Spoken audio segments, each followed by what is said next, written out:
Bonjour, je me présente, je suis Pascal Rhin, je suis le responsable du département génie thermique et énergie de l'IUT de Grenoble. Alors, je vais vous présenter la spécialité génie thermique et énergie. Le but GTE propose 4 parcours. Optimisation énergétique pour le bâtiment et l'industrie, réalisation des installations énergétiques pour le bâtiment et l'industrie, management de l'énergie, exploitation des installations énergétiques.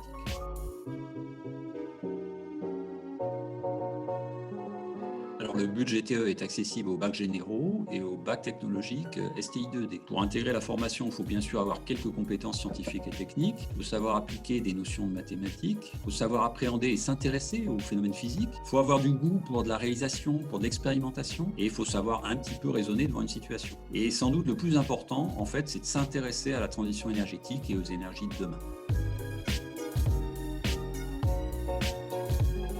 Alors, qu'est-ce qu'on apprend en GTE? La spécialité GTE s'appuie tout d'abord sur un socle de connaissances de physique. La thermodynamique, pour comprendre les cycles thermodynamiques et donc le fonctionnement des pompes à chaleur, des machines frigorifiques, etc. Les transferts thermiques, qui sont nécessaires pour maîtriser les consommations d'énergie dans le bâtiment et dans beaucoup d'installations. La mécanique des fluides, pour concevoir, installer, piloter tous les réseaux, les circuits d'eau chaude, d'eau froide dont on a parlé, des installations énergétiques. Alors, d'autres disciplines sont nécessaires. Par exemple, la mesure, pour établir des relevés pour des diagnostics énergétique, la mécanique, la résistance des matériaux pour réaliser une installation, ou encore l'électricité, l'automatisme et la régulation pour contrôler et commander ces mêmes installations. En deuxième année, puis en troisième année, l'approche est de plus en plus professionnelle, avec de nouvelles matières qui vont apparaître, la climatisation, le froid, la combustion ou encore les échangeurs thermiques. La compétence professionnelle est également acquise grâce au bureau d'études, avec le dessin et la conception assistée par ordinateur, DAO et CAO, mais aussi avec des matières techniques très pratiques comme les techniques de soudage, le câblage électrique ou encore la technologie des systèmes thermiques. Enfin, comme dans toutes les spécialités d'IUT, les matières transversales sont indispensables. Mathématiques, anglais, communication, gestion de projet en particulier.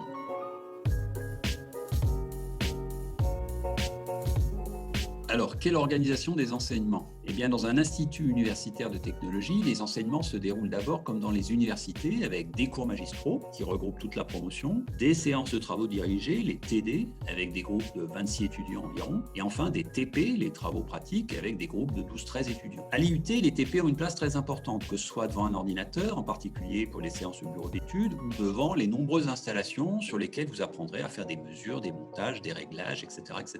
Et à côté des cours des TD et des TP, il y a un certain nombre d'heures qui sont consacrés aux projets. Ces projets représenteront en moyenne 200 heures par an dans le but. Ces projets, souvent en petits groupes, permettent de développer son autonomie, sa capacité d'initiative. Ils se rapprochent des situations professionnelles. Justement, ces mises en situation professionnelle seront plus importantes dans le but, à la fois pour l'apprentissage, mais aussi pour l'évaluation. Alors bien sûr, ça concerne le projet, on en a parlé, ça concerne les stages, mais aussi des productions de toutes sortes qui sont équivalentes à des activités réalisées en environnement professionnel. Ces mises en situation soutiendront le développement des compétences.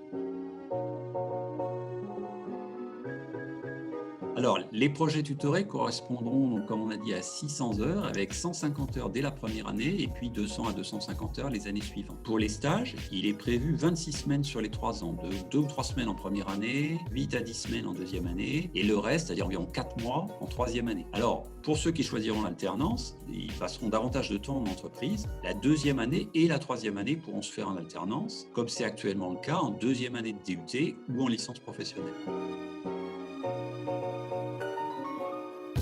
Alors, je vais vous présenter chaque parcours avec les métiers associés. Dans le parcours P1, optimisation énergétique, vous serez formé pour concevoir et dimensionner de nouvelles installations ou pour auditer des installations existantes et pour préconiser des solutions d'optimisation énergétique. Donc cela peut concerner l'enveloppe du bâtiment, l'isolation, mais aussi l'éclairage, le mode de chauffage, la ventilation, l'intégration des énergies renouvelables, etc. Ça peut aussi concerner des utilités industrielles avec des réseaux de vapeur, des réseaux d'eau surchauffée pour du chauffage urbain, des réseaux d'eau glacée pour du froid industriel ou de la climatisation, etc.